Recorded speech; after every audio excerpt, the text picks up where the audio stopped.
जूते चार, ये नारा था या नहीं था? हमारे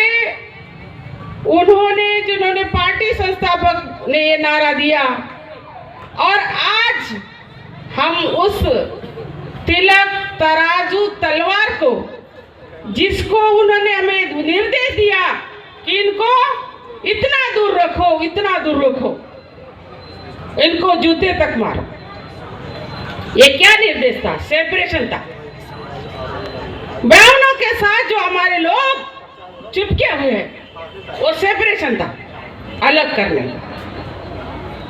अलग हो जाओ, अपना राजनीतिक दल बनाओ और अपनी लड़ाई अपने अंदर लड़ो।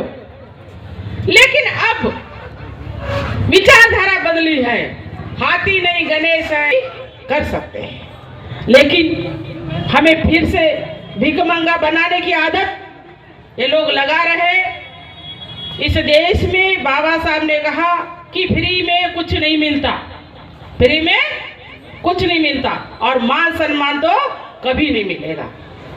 तो हमारा आंदोलन यानी डॉक्टर आंबेडकर का आंदोलन क्या था?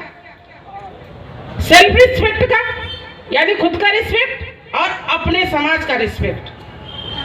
तो आपको वो शिक्षा कभी फ्री नहीं देंगे, आपको अनाज देंगे, आपको बिजली पानी दे सकते हैं, लेकिन उसके एवज में आपसे जो छीना जा रहा है, वो आने वाली पीढ़ी का भविष्य छीना जा रहा है।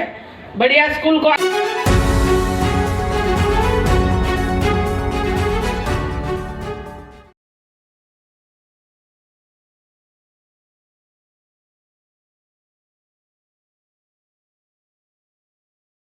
हमारे मार्गदर्शक डॉक्टर के चौहान सर और अजय जिनवाल ने जो बातें रखी, मैं उससे ही तरह बात रखूंगी फील्ड की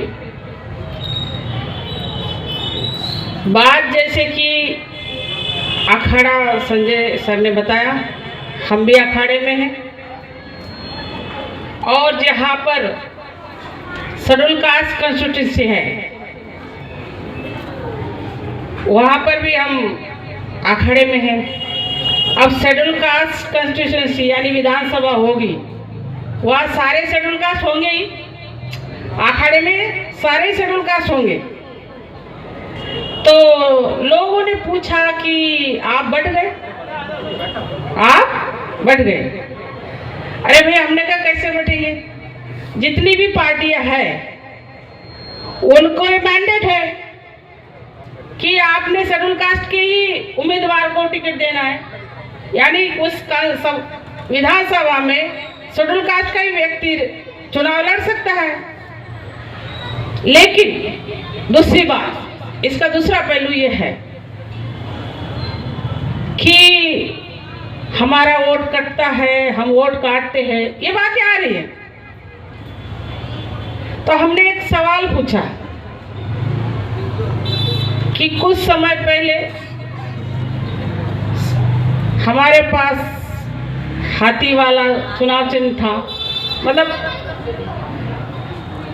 आज वो गैस पिन में गया, मतलब गैस पिन मतलब वो वेंटिलेटर पे है। मतलब एक कार्यकर्ता, आज मैं धर्मवीर जी के लिए वोट मांगने गई, उधर से जब मैं आ रही थी तो पूरा मेरा फील्ड मितनगर रहा है जब मैं बामसेन में रही था। तो मैंने बोला सर ऐसे ऐसे हमारे पार्टी का प्रचार में करने आई हूँ। तो उन्होंने कहा कि बसपा को जिंदा रखना है। तो मैंने पूछा वेंटिलेटर पे जिंदा रखना है, मतलब आप वेंटिलेटर पे रखना चाहते हो पार्टी को, या पार्टी को आगे बढ़ाना है, या फिर मरने देना है? तो ये जो वेंटिलेटर पे जिंदा रखना है, इसका मतलब ये होता है मेडिकल लाइन में कि उसको वेंटिलेटर पे रखना है, यानी वो मरने की कगार पे है। लेकिन हमारी आस्था है, इसीलिए हमने उसको जिंदा रखना चाहिए। एक सवाल है, इतिहास से हम सबक ले सकते हैं, सारी चीज हो सकती है, लेकिन लड़ाई के मैदान में वर्तमान स्थिति को ध्यान में रख के आपको उस लड़ाई में पार्टिसिपेट करना होगा।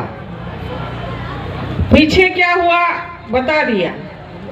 हमने फिर बोला विचारधारा के कुर्बानी के आधार पे, विचारधारा की कुर्बानी के आधार पे, विचारधारा की कुर्बानी क्या है?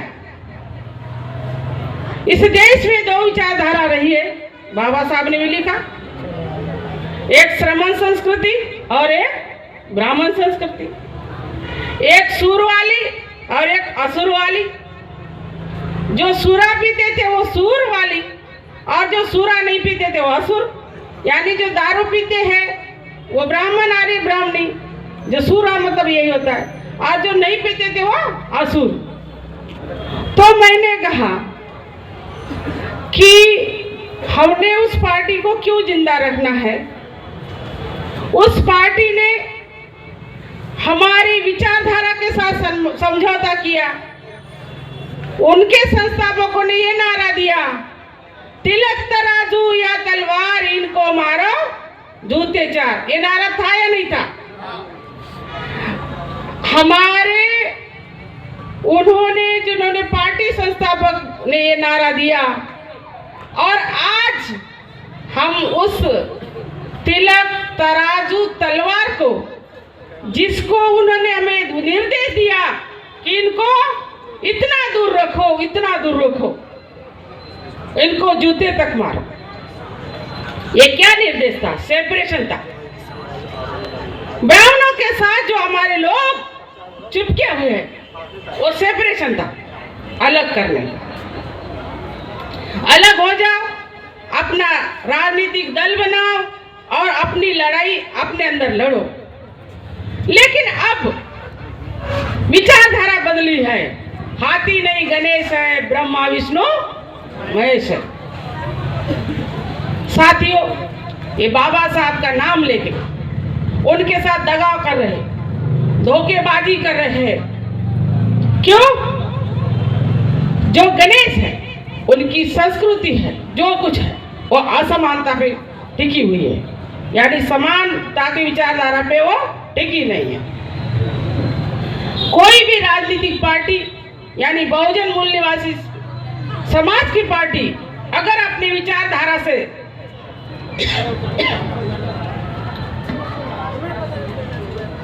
समझौता करेगी तो समाज उसको धूल चटा देगा, और यही हुआ। पिछले 2024 में 21 सितंबर की बात है, आप देखिए अखबार और तब टीवी की न्यूज में, उस धरोहर को और एक कलंक लगा। बसपा के मन से जय श्री राम के नारे लगे। क्या ये हमारी पार्टी हो सकती है? नहीं हो सकती ना। क्यों? क्योंकि जय श्री राम जो भी है हम नहीं मानते। एक विचारधारा, एक राजनीतिक है, लेकिन उसमें असमानता है, वह मनुस्मृति का वास है, और हम समानता की विचारधारा चाहते हैं। समानता की विचारधारा पे हम बात करते हैं, समानता की विचारधारा पे हम राजनीति और समाज का निर्माण चाहते हैं। और यही उद्देश्य किसका? भारतीय संविधान का यही उद्देश्य है। क्या है? कौन सा न्याय देना चाहते हैं? सामाजिक, आर्थिक और राजनीतिक। भारत का जो संविधान है उसमें यही है। क्या हमें सामाजिक न्याय मिला? नहीं मिला। इसका एक उदाहरण मैं देना चाहती हूँ। हर साल हमारे व्हाट्सएप पे, फेसबुक पे एक चलता है, एक वीडियो चलता है कि फला फला दूल्हे को वहां से घोड़ी पे नहीं चढ़ने दिया। एक सामाजिक असमानता का मामला है या नहीं? मतलब वो आपको भाई नहीं मानते, आपको बेटा नहीं मानते, आपका सम्मान कुचला जाता है, और दूसरे दल के जो लोग हैं वो भी यही चाहते हैं, इसीलिए तो नहीं बोलते। तो जो हमें सामाजिक समानता नहीं मिली, हमारी आर्थिक समानता कांग्रेस ने छीन ली। आर्थिक समानता कैसे छीनी मैं बताती हूँ। सर ने बात करी निजीकरण की जब बात आती है तो जैसे कि बताया कि एक सरकारी चपरासी मिनिमम 50,000 रुपए दिल्ली में कमा रहा है, दूसरे में कितना कमा रहा? 30,000। 30,000 के हम मान ले, और सरकार में दिल्ली मतलब पूरे केंद्र सरकार में 2 करोड़ नौकरियां है। 2 करोड़ नौकरियों में हमारा 22% है, 22.5 जो भी है, और वो ओबीसी का। आप 22.5% में ही बताइए कि कितनी नौकरी निकलेगी? 45 लाख के आसपास निकलेगी।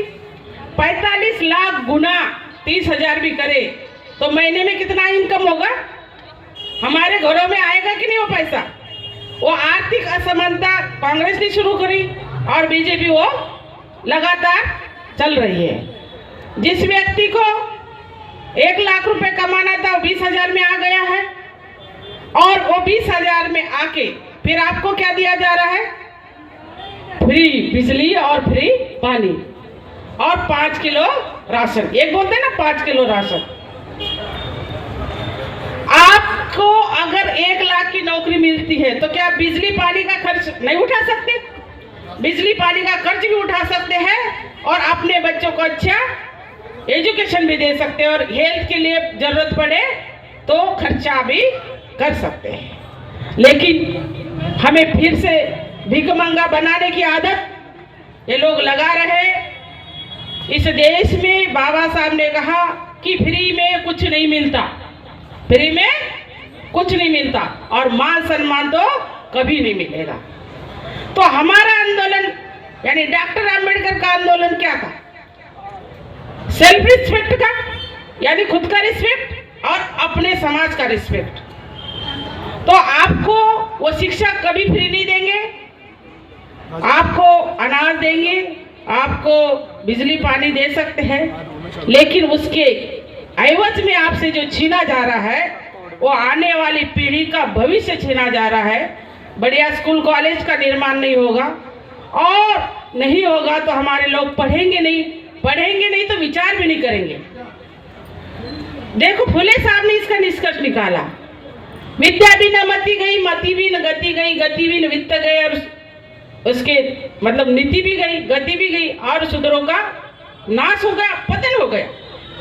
तो सबसे पहले विद्या मनुष्य के पास होनी चाहिए, और कुछ लेवल की विद्या होनी चाहिए।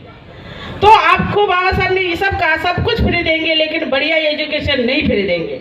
अगर इनको फ्री करना ही है तो कॉलेज की फीस माफ कर दे, इंजीनियरिंग कॉलेज की फीस माफ कर दे, जहाँ से ह्यूमन रिसोर्स डेवलप होता है।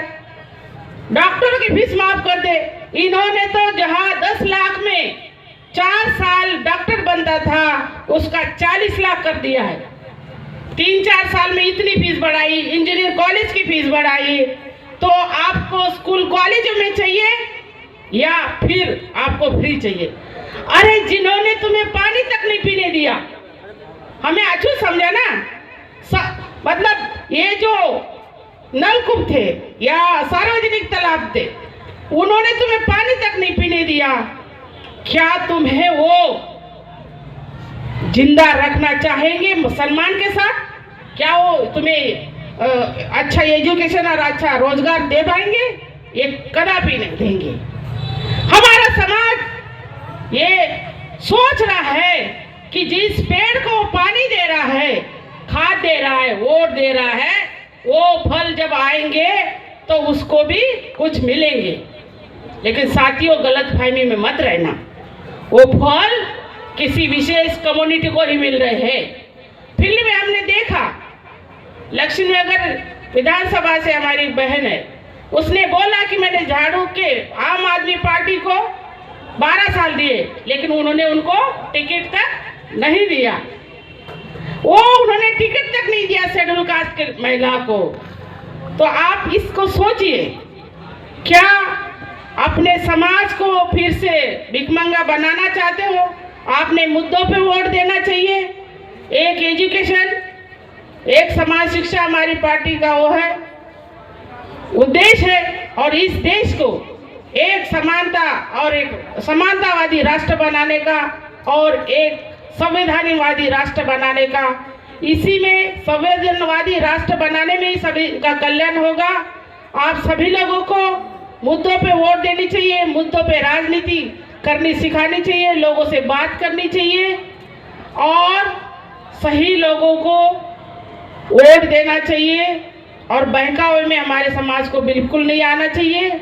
और इस विधानसभा से हमारे साथी मूल निवासी अजय जिनवाल खड़े हैं, आप सब उनको वोट देके भारी मतों से विजयी करेंगे।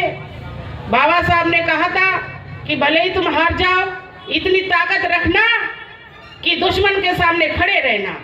हम आखिरी तक, अपनी आखिरी सांस तक दुश्मन के सामने खड़े रहेंगे, उनको ललकारते रहेंगे और उनकी औकात उनको बताते रहेंगे। इसी के साथ जय भीम, जय मूल निवासी, जय संविधान।